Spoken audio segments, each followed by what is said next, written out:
দুই ভাই ও জাদুর ছুরি। এই গল্পের এইটাই শেষ পাঠ।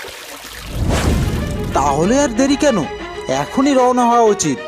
হ্যাঁ, আর এক মুহূর্ত দেরি নয়, আমি আমার ভাইকে খুঁজে বার করবই। তারপরে সবাই একসঙ্গে ছুটে চলল অজয়ের সন্ধানে। ছুটতে ছুটতে বিজয় একেবারে অজয়ের রাজধানীতে এসে উপস্থিত হলো। সিংহ দরজার পাহারাদার দাঁড়িয়েছিল। বিজয়কে দেখে তারা খুব ব্যস্ত হয়ে তাকে নমস্কার করে বলল, নমস্কার মহারাজ, আসুন আসুন আসুন। রানীমা আপনার জন্য কেঁদে কেঁদে সারা হলেন, তাড়াতাড়ি ভিতরে চলুন। এরা আমাকে অজয় ভেবে ভুল করছে। আমার চেহারা আর অজয়ের চেহারা তো একই। এখন কি করি? কিছু তো একটা রাস্তা বার করতেই হবে। আপাতত ভিতরে যাই। বিজয় কিছু না বলে ভিতরে ঢুকে গেল। রানীমা, রাজা মশাই এসেছেন। রানী দৌড়ে এলেন। অজয়, কোথায় ছিলে তুমি? কেন এতদিন ফিরলে না? আর তুমি এরকম পোশাক পরে আছো কেন? কি হয়েছিল কিছু বলো, আমি যে আর সহ্য করতে পারছিলাম না। সে অনেক কথা, পরে বলবো। না না, এখনই বলো, তুমি কোথায় গিয়েছিলে? আমি এখন খুব ক্লান্ত রানী, আগে একটু বিশ্রাম করে নেই, পরে সব বলবো। বিজয় মনে মনে বলল, বড়ই বিপদে পড়েছি, কিছুই তো জানি না, সাবধানে থাকতে হবে। তারপরে বিজয় নানা অজুহাতে রানীর কাছ থেকে দূরে দূরে থাকতে লাগলো।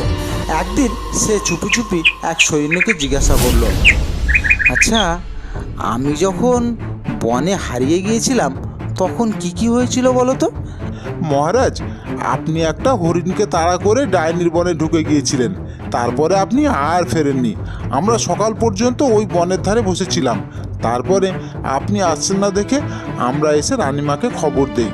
তারপরে রানীমা লোকজন পাঠিয়ে আপনার অনেক খোঁজ খবর করে, কিন্তু আপনাকে কোথাও খুঁজে পাওয়া যায়নি। তার মানে অজয় এখনো ওই বনের ভিতরেই কোথাও আছে। পরের দিন বিজয় তার সঙ্গীদের ডেকে বলল, চলো আমরা ডাইনির বনে যাব। আমরা প্রস্তুত প্রভু, যেখানেই হোক আমরা আপনার সাথেই আছি। হ্যাঁ, ডাইনি হোক বা দানব, আমরা কিছুতেই ভয় পাই না। চলুন দেখি সেখানে কি রহস্য লুকিয়ে আছে। তারপরে বিজয় এসে সৈন্যদের বলল, শোনো, আগামীকাল আমরা ওই বনে আবার শিকার করতে যাব। গতবারে ভালো করে শিকার করা হয়নি, তোমরা প্রস্তুত হয়ে নাও। যথা আজ্ঞা মহারাজ। পরের দিন তারা সবাই মিলে ডাইনির বনের ধারে এসে উপস্থিত হলো। বনের ধারে পৌঁছে বিজয় বলল, তোমরা এখানেই আমার জন্য অপেক্ষা করো, আমি আর আমার জন্তুরা বনের ভিতরে যাচ্ছি। আপনার একা যাওয়াটা ঠিক হবে না মহারাজ, আমরাও আপনার সঙ্গে যাব। না না না, তোমরা এখানেই থাকো আর আমার জন্য অপেক্ষা করো, আমি এখনই ফিরে আসব, এটা আমার হুকুম। যথা আজ্ঞা মহারাজ। তারপরে বিজয় তার জন্তুদের নিয়ে বনের ভিতরে প্রবেশ করলো। কিছুক্ষণ হাঁটাহাঁটি করার পরে তারা একটা হরিণ দেখতে পেল। ওই দেখো, একটা হরিণ।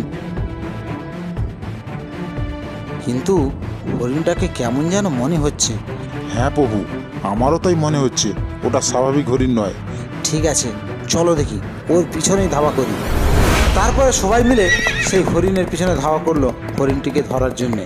কিছুক্ষণ ছোটাছুটি করার পরে হরিণটি আবার যেখানে অদৃশ্য হয়ে গিয়েছিল সেখানে এসেই হরিণটি অদৃশ্য হয়ে গেল। আমি বুঝেছি এটা ডাইনির মায়া। রাত তো হয়ে গেছে, আজ এখানেই অপেক্ষা করা যাক, কালকে দেখা যাবে। তারা একটি গাছের নিচে আগুন জ্বালালো। হঠাৎ গাছের উপর থেকে সেই আওয়াজ আসতে শুরু করলো,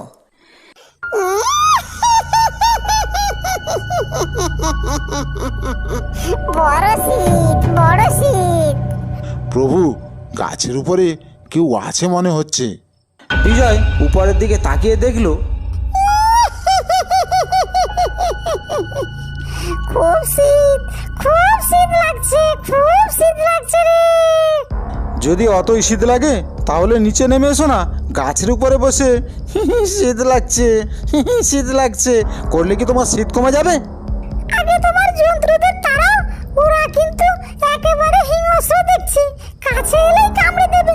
আমি কিন্তু এতগুলো জন্তুর মধ্যে নামতে পারবো না। আমার জন্তুদের নিয়ে তোমার ভাবতে হবে না, ওরা আমার কথা মতোই চলে, কাউকে কোনো আক্রমণ করে না। তুমি বরং নিজের কথাই ভাবো। নামবে তো নামো, না হলে কিন্তু আমি আর দেরি করব না, এক্ষুনি তীর ছুঁড়বো। কি দারুণ সাহস! তুই আমাকে তীর মারবি? কত রাজার তীর বর্ষা তরোয়াল আমাকে দেখিয়েছে, কিন্তু আমাকে কেউ ছুঁতে পারেনি। তুই কি করবি আমার?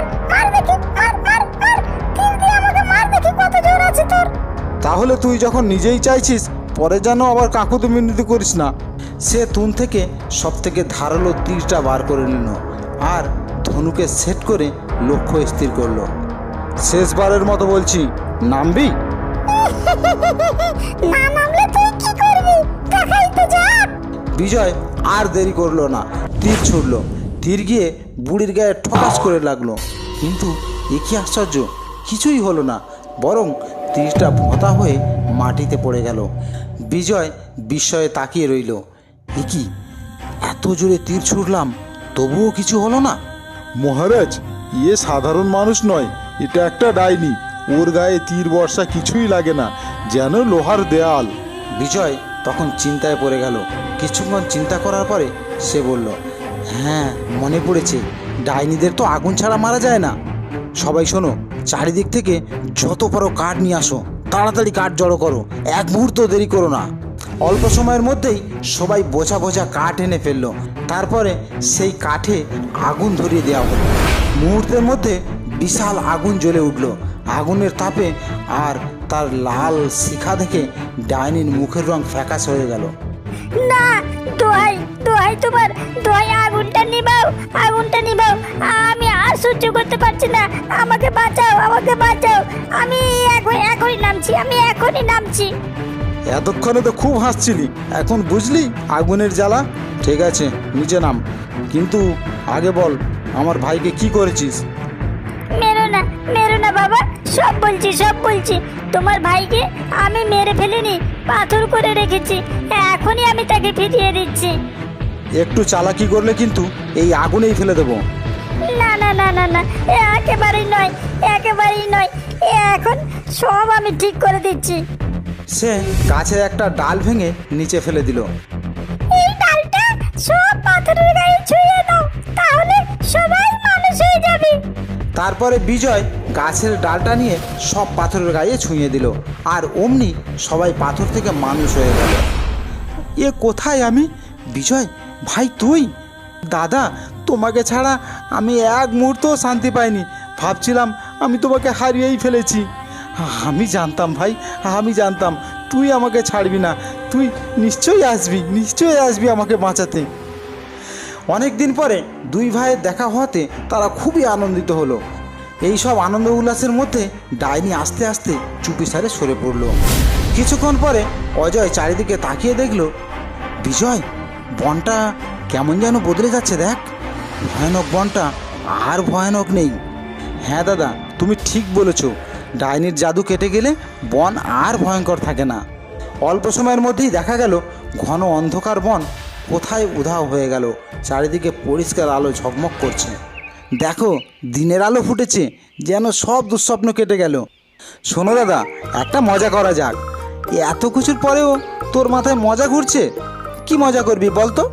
দাদা, আমরা দুজনেই তো দেখতে একদম একই রকম, একই রাজবেশ, একই জন্তু। যদি আমরা আলাদা আলাদা দরজা দিয়ে রাজবাড়িতে ঢুকি, তাহলে তো খুব গন্ডগোল করে ফেলবে সবাই। দারুণ কাণ্ড হবে, দারুণ কাণ্ড হবে। তুই ঠিক বলেছিস ভাই, কেউ বুঝতেই পারবে না কে আসল আর কে নকল। তুই উত্তর দিক দিয়ে দরজার ভিতরে ঢুকবি, আমি দক্ষিণ দিক দিয়ে ঢুকবো। তাহলে আমরা কার সঙ্গে যাব মহারাজ? তোমরা অর্ধেক অর্ধেক ভাগ হয়ে যাবে, যেরকম ছিলে, তাহলে গোলমালটা খুব ভালো জমবে। এই যুক্তি করার পরে সবাই মিলে রাজপ্রাসাদের দিকে চলতে শুরু করলো। এদিকে বুড়ো রাজা তার মেয়েকে নিয়ে সবাই বসে আছেন। মা মণিমালা, অজয় কালকে শিকার করতে গিয়েছে, কিন্তু এখনো ফিরলো না।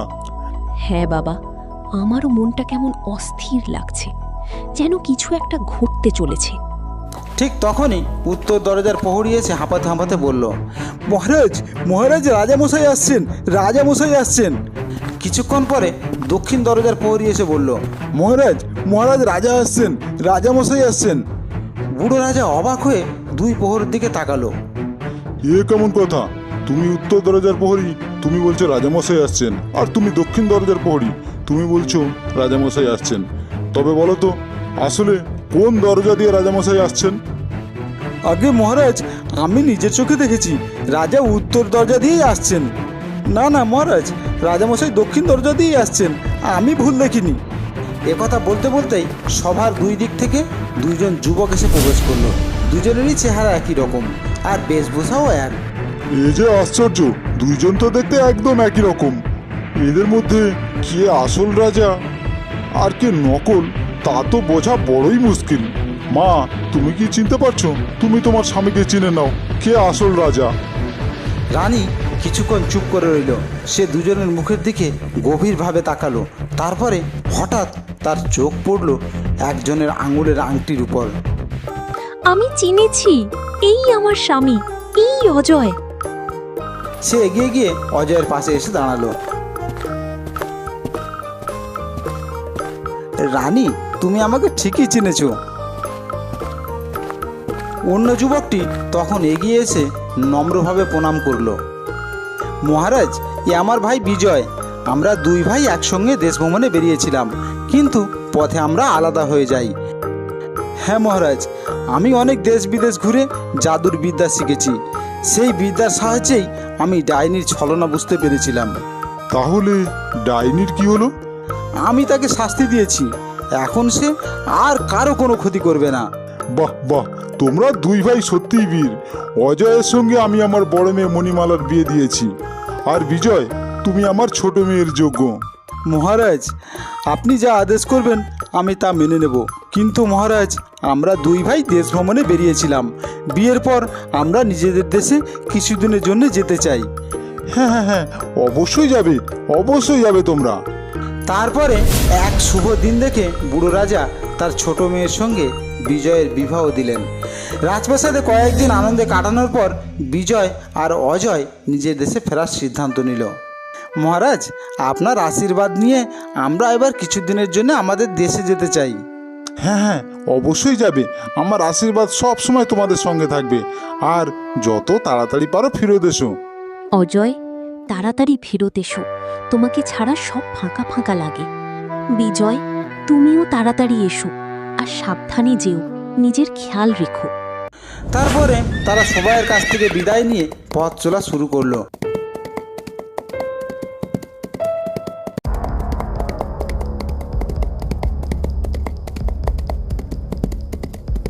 কয়েকদিন চলার পরে তারা সবাই মিলে সেই গাছটির কাছে এসে পৌঁছালো, যেখানে একসময় অজয় তার জাদুর ছুরি গেঁথে রেখে গিয়েছিল। অজয় ছুরিটিকে তুলে নিল। ছুরিটা এখনো কেমন চকচক করছে। এই ছুরিটা আমাদের কাজে লাগতে পারে, সঙ্গে রাখি। এরপরে তারা এগিয়ে চলল এবং সেই বনে এসে পৌঁছালো, যেখানে একসময় তারা এইসব জন্তু জানোয়ারদের সঙ্গে করে নিয়েছিল।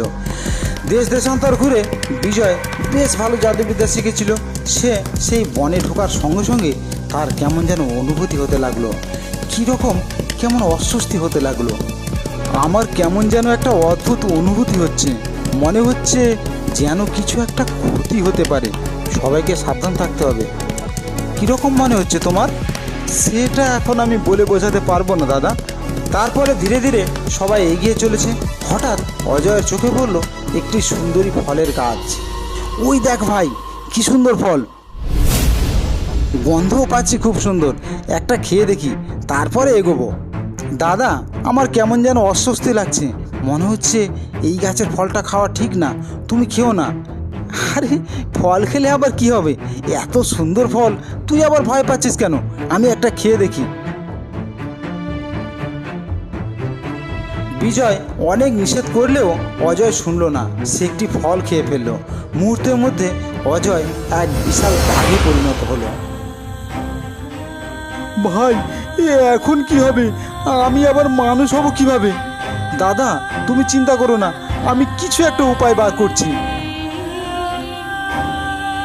বিজয় চোখ বন্ধ করে গনিয়ে বুঝতে পারল এই গাছটা সাধারণ গাছ নয়, এটা একটা শয়তানের জাদুর গাছ। এই ফল খেয়ে সবাই এই বনের জন্তু হয়ে আছে। গাছটা কেটে ফেলতে পারলেই সবাই আবার মানুষ হয়ে যাবে। এই ছুরি আমাদের উদ্ধার করবে। সে গাছটিতে একটা আঘাত করলো, সঙ্গে সঙ্গে গাছটি কেটে গেল এবং মুহূর্তের মধ্যে গাছটি কোথায় উধাও হয়ে গেল। দেখতে দেখতে চারপাশে জন্তু জানোয়ার আবার মানুষে পরিণত হলো। অজয় আবার আগের মতো মানুষ হয়ে গেল। বিজয়, তোমরা সত্যিই মহান। আমরা এই গাছের ফল খেয়ে সব জন্তু জানোয়ারে পরিণত হয়ে গিয়েছিলাম, তারপরে আমরা আমাদের স্মৃতি হারিয়ে ফেলি। তার মানে এই গাছের ফল খেলেই মানুষ জন্তু জানোয়ারে পরিণত হয় আর কিছুদিন পরে তার স্মৃতিশক্তি ভুলে যায়, এটাই তো? হ্যাঁ হ্যাঁ, ঠিক তাই। তোমার দাদা সবে সবে খেয়েছিল, তাই জন্য তার সব কিছু মনে ছিল, কিন্তু আমরা অনেক আগেই সব ভুলে গিয়েছিলাম। আর দেরি নয়, চলো আমরা যে যার দেশে ফেরত যাই। বিদায় নেওয়ার সময় জন্তু জানোয়ারদের রূপে সব মানুষ ছিল। তারা বলল, বিদায় বন্ধু, বিদায়। যদি ভগবান চায় তো তোমাদের সঙ্গে আবার দেখা হবে। তোমরা দু ভাই না থাকলে আমরা কখনো মুক্তি পেতাম না। তাহলে এখন চলি বন্ধু। সবাই নিজের গন্তব্যের দিকে রওনা দিল। তারপরে কয়েকদিন পরে অজয় বিজয় তাদের পালিত বাবার কাছে এসে পৌঁছালো। বাবা, বাবা, আমরা ফেরত এসেছি। অজয়, বিজয়, তোমাদের দেখে আমার প্রাণ জুড়িয়ে গেল। তারপরে অজয় ও বিজয় সমস্ত ঘটনা শিকারীকে খুলে বলল। শিকারী খুব আনন্দিত হলো। তারপরে কিছুদিন সবাই মিলে আনন্দে দিনকাল কাটালো। কিছুদিন পরে অজয় বলল, বাবা, তুমি আমাদের লালন পালন করেছো, কিন্তু আমাদের আসল বাবা মাকে আমরা একবার দেখতে যেতে চাই, আর আমাদের সঙ্গে তোমাকেও যেতে হবে। অবশ্যই যাব বাবা, অবশ্যই যাব। তারা সবাই মিলে নিজেদের গ্রামে এসে পৌঁছালো। বৃদ্ধ বাবা মা প্রথমে তাদের চিনতেই পারলো না। মা, আমি অজয়, আর আর এ বিজয়, আমরা ফেরত এসেছি। তোরা ফিরে এসেছিস? তোদের ছাড়া কত কষ্টে ছিলাম। বাবা, আমাকে ক্ষমা করে দে, আমি তোদের প্রতি খুব অন্যায় করেছি। বাবা, পুরনো কথা ভুলে যাও, এখন আমরা সবাই মিলে একসঙ্গে থাকবো। তোমরা আমাদের সঙ্গে আমাদের রাজ্যে চলো। মা, ইনি আমাদের পালিত বাবা, ইনি না থাকলে আমরা বাঁচতামই না। আপনাকে অনেক ধন্যবাদ, আপনি আমাদের ছেলেদের জীবন দিয়েছেন। কয়েকদিন পরে সবাই রাজ্যে ফেরত এলো। দুই রাজকন্যা এবং বুড়ো রাজা সবাইকে একসঙ্গে দেখে আনন্দে আত্মহারা হয়ে গেল। তারপরে সবাই মিলে সুখে শান্তিতে সেই রাজ্যে বসবাস করতে লাগলো।